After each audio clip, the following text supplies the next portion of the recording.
a professional football stadium, the field of dreams for millions of American boys. Hi, I'm Bill Boggs on the turf at Giant Stadium in East Rutherford, New Jersey. And our guest today at the corner table made his boyhood dreams come true by playing here as part of a record-setting all-pro career. These days, however, he's wearing a microphone instead of a helmet, and he's sitting way up there in the broadcast booth during all the action.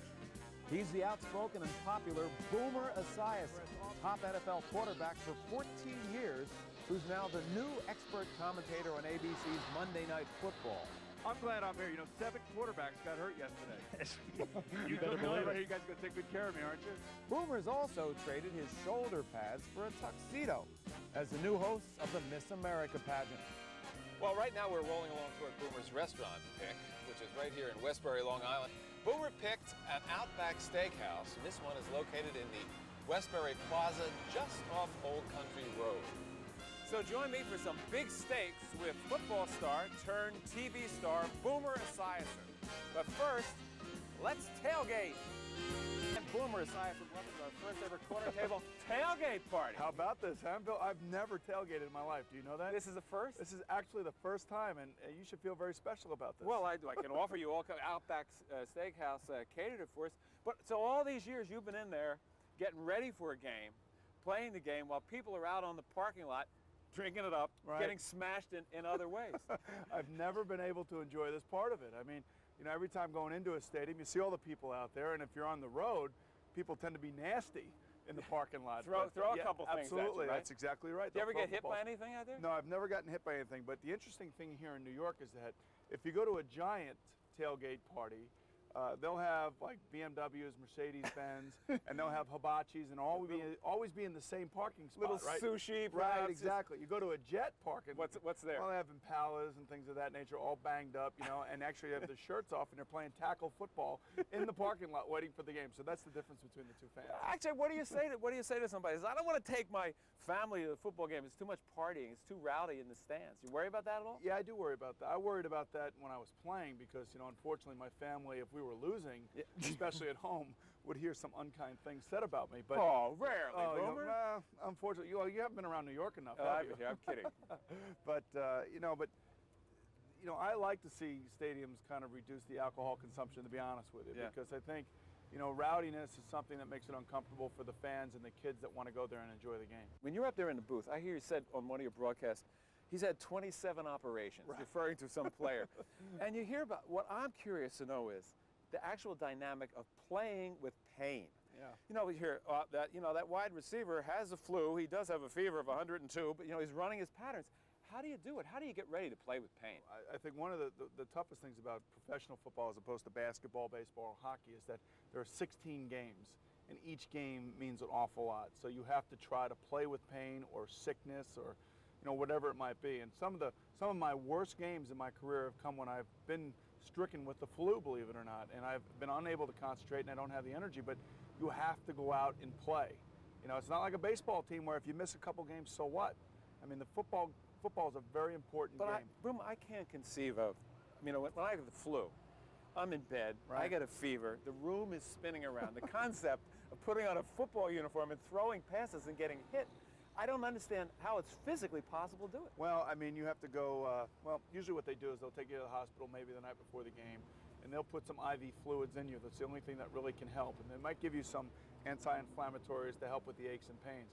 The other aspect, too, is if you have a sprained ankle, you know, or a busted finger. Oh, anything, ribs, you have bruised ribs, right, your back playing. I mean, but it's just an inherent part of the game that we know that, you know, you have to fight through it, and there is a lot of pressure, you know, placed on you peer-wise. I mean, the guys in your locker room it's a macho thing. Hey, are you playing this week? We need you this week. Come on, you got to play. I'm like, hey, man, I got a busted rib over here.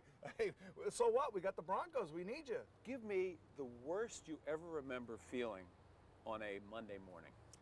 You know, the alarm goes off or you just wake up, there you are, you're awake, the game's over, win, lose, or whatever. Right. The worst you ever felt physically on a Monday. Well, there were two situations. I separated a shoulder against, I believe, the Oakland Raiders. Actually, they were the LA Raiders at that time. Yeah. So, and I woke up, I actually didn't even go to sleep. I mean, my shoulder was just throbbing and killing me. You know, and that was probably one of the worst painful feelings I've ever had. There was another feeling that I took a concussion in Buffalo when I was with the Jets. And for 2.5, 3 weeks, I was lethargic, and I had headaches, and I wasn't myself, and people knew that around me. And that thing kind of lasted for about 3 weeks, so that was difficult. As you sit here now at our, corner table tailgate party, do you have any lingering pains? Like, I better say yes, just in case, right? No, I want to know. Of all the I don't want millions any you made. I don't want any documented history saying no, I don't. But yes, I do. I mean, my feet hurt. I mean, from playing on AstroTurf all those years. Yeah. My lovely toes and my ankles and my arches definitely hurt a lot. There's no question about that. There must have been moments in your life when everything was as vivid as it could possibly be. The field was vivid, the sound was vivid, because your concentration had to be focused like a laser over and over and over. There was a number of games in my career. I think I played 186 games, and I can probably think of, like, maybe about 15% of those games where you're so locked in and everything you do is so right that the numbers that you produce and that your team produces are so enormous that you know that you ware on target that game. The zone. Absolutely. You're in the zone. And 14 years, I probably had 3-4 games each year where you know that you are operating at a very high efficiency rate, which is like, you can't even compare it to anything else. Well, what happens on the day when that doesn't happen? You don't have the flu, you just have a bad day. Everybody has a bad day. You're grinding is what it is. And as a player, you're grinding. I mean, it's just like, you need oil for the motor. Your brakes are not working right. They're squeaking. I mean, the ball is sailing on you. Guys are dropping it. You're not getting any breaks. A guy tips it. It goes in the air. Another guy intercepts it and goes back for a touchdown. And those are going to happen. Those days are going to happen. And you just have to know that when those days happen, you fight your way through it like a pro. You deal with it like a pro. And you can't wait until the next game. That's it. You got to get on the horse. Get back on the horse. Yeah, you cannot dwell. Professional sports, especially football, is intense and as competitive as it is. You cannot look back, no matter how well you played or how bad you played, because the next week there's so much velocity, so much ferociousness, and so much competition that if you're left sleeping, you're going to get your head handed to you. Anybody ever bite you in a huddle? Not a huddle, in a pile-up? Speaking of ferociousness. I've been spit on a few times, but I've never been bit. No. I wouldn't eat dinner with those guys that spit on me either. I would want you to. I have one last thing I want to ask you. We have to get up. You better not spit on me. No, unless it's accidental during our big steaks. All right, so you want to get up here? Yeah. All right. Now, here's my question. All right. I'll give you an NFL football. Oh, this is really an NFL football. Okay, great. It's a green one. It's a small NFL football. Here's the question. I start shaking when I hold this color, man. The Jets.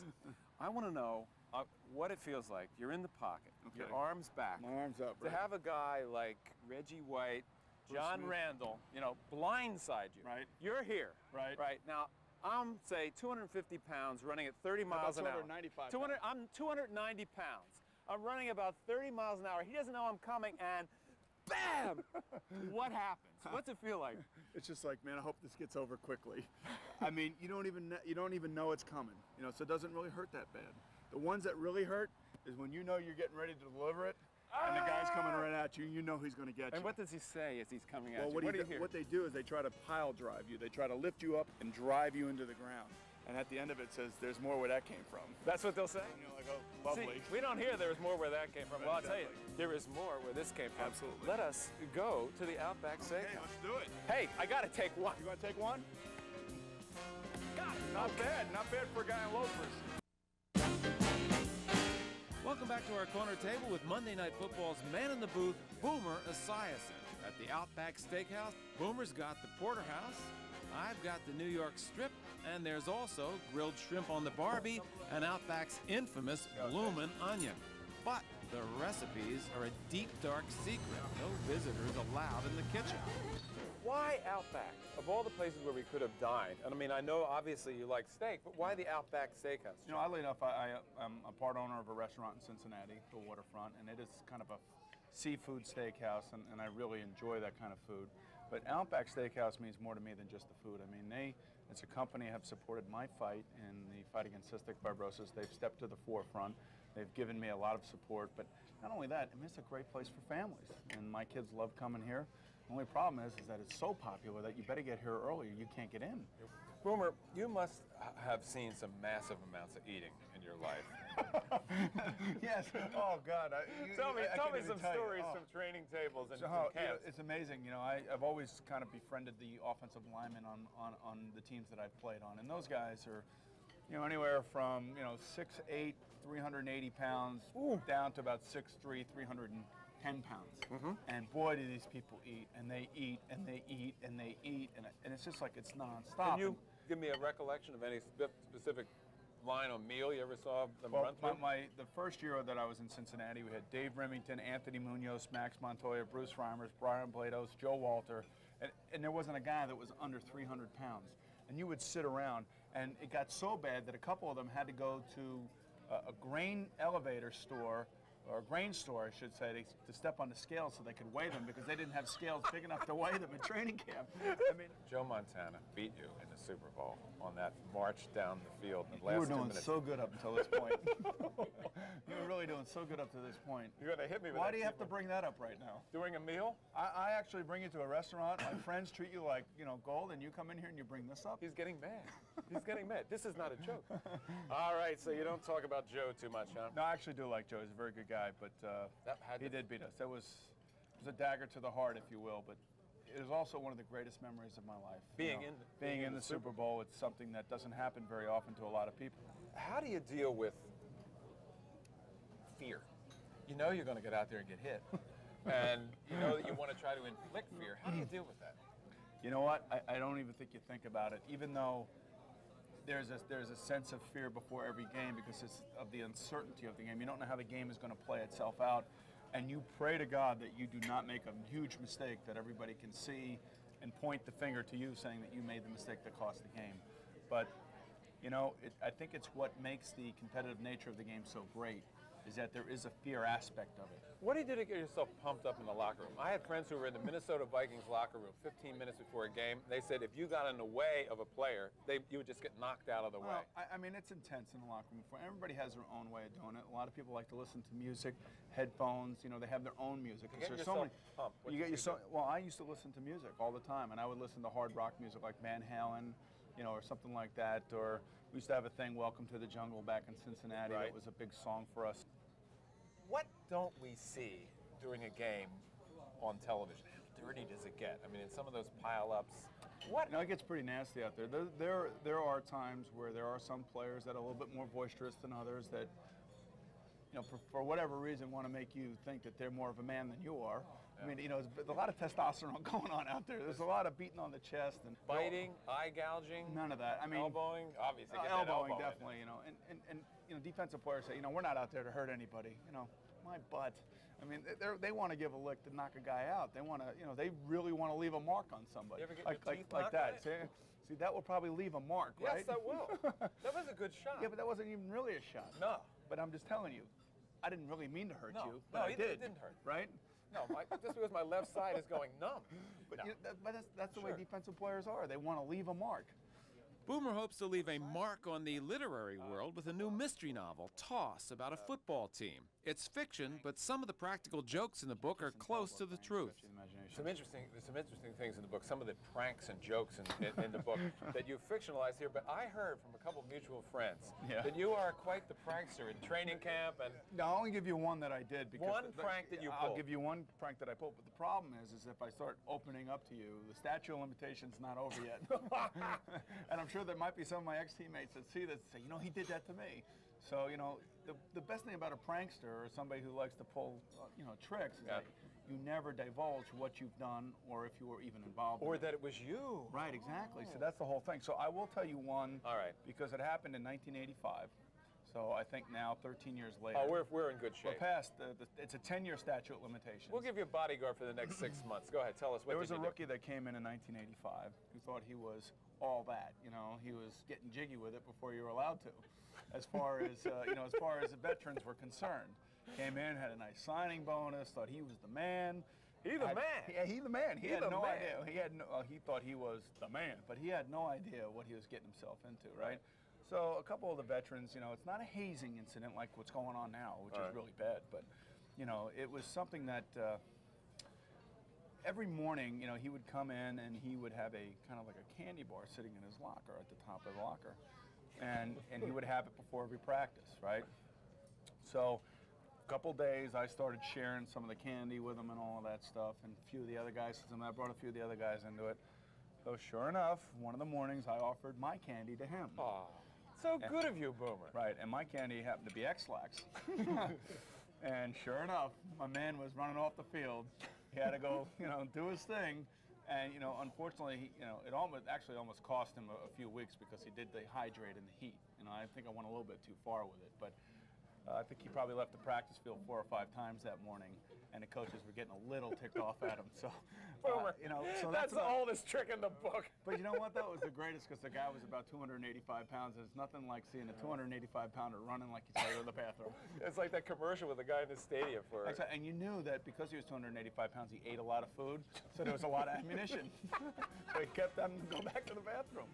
We have to finish this steak. Now we have to finish the steak we'll now. Come Okay, back. great. We have just a few desserts. All right. We'll be back good. right after this. And we are back to dessert. What do we have here now? What's coming up here? Yeah, You have a miniature portions. I like just a sample. This is what I ordered. That's a chocolate thunder. That's thunder. actually a brownie with vanilla ice cream and chocolate sauce with a little chocolate bits on top. This That's your cheesecake. It's just a modest portion of cheesecake, and I guess we'll have to pick enough. it. I guess we'll have to pick at that. What is this? Cinnamon Oblivion. Cinnamon Oblivion.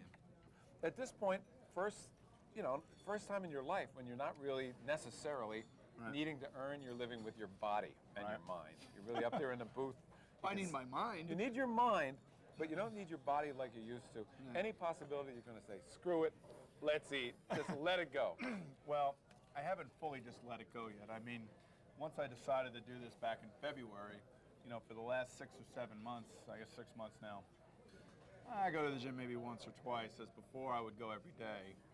And I'll be honest with you, I have been eating way too much. You haven't But eaten it's okay. I mean, once I get over the fact that, that I'm retired and everything, then I'll realize that once the kids go back to school, going to the gym is going to be a regular daily occurrence for me. But right now, I'm just having too much fun.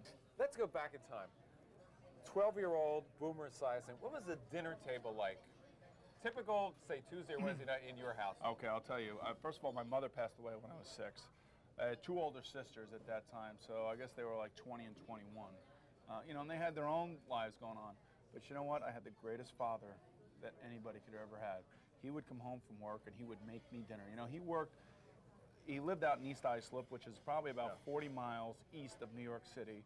He would take the Long Island Railroad about an hour and a half each way every day, leave at 5 in the morning, and get home at 6 at night. What did he do? He worked for a Continental Insurance Company, and he was an insurance engineer. So he would have to go into Wall Street. That's where their building All the was. way. Long trip. The way. Long commute. Trip. And, it's 3 hours a day commuting. And he would come home. He would make me dinner. And if there was an opportunity for us to go to a ball game or a hockey game, he would come out and get me, get back on the train, and take me back into Madison Square Garden to see the Knicks or the Rangers play. This is the kind of man that I grew up with. This was my... That's fatherhood. It was unbelievable. And he was thrust into a situation because his wife died. To this day, I've never seen him with another woman. I mean, I don't know why. I mean, I wish I could be half the man, but this was our life. This was my life. And it might be a hamburger, it might be a hot dog. He made it for you. He made it for me. And he wasn't very well off, so we had no help. It was him, me, and my 2 sisters.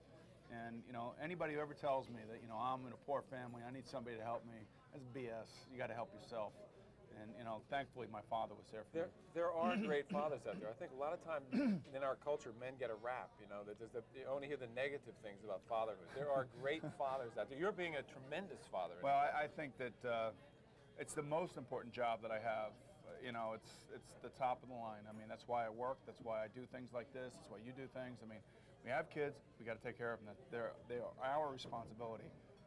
And that's why, my son and his fight is so dear to me and so close to me that I had a great role model in my dad, and hopefully my son will feel the same way. I'd like to ask you if we could come back here in 10 years, right? 10 years of your life goes by, 10 years of my life goes by, everybody's life goes by. We come back at this table. What would you like to be able to say about the life that we've lived in the 10 years that's passed? The first thing is that we cure cystic fibrosis. That's my main goal. I don't care how I appease people when I'm doing my games. I don't care about endorsements, although they're great. All I care about is curing this disease and if we do it, then I'll consider myself and my life an ultimate success. And everyone will. Boomer, I close every show with a toast right out there to our Food Network viewers. What would you like to say to them in a toast? Cheers. Eat healthy and hearty. How's that? Okay. Thank you. And thank you very much. You've been a wonderful guest. And guess what? Now you know what we can do? Eat. We can really eat dessert. Let's go for it. Boomer, all right. My pleasure. Thank you.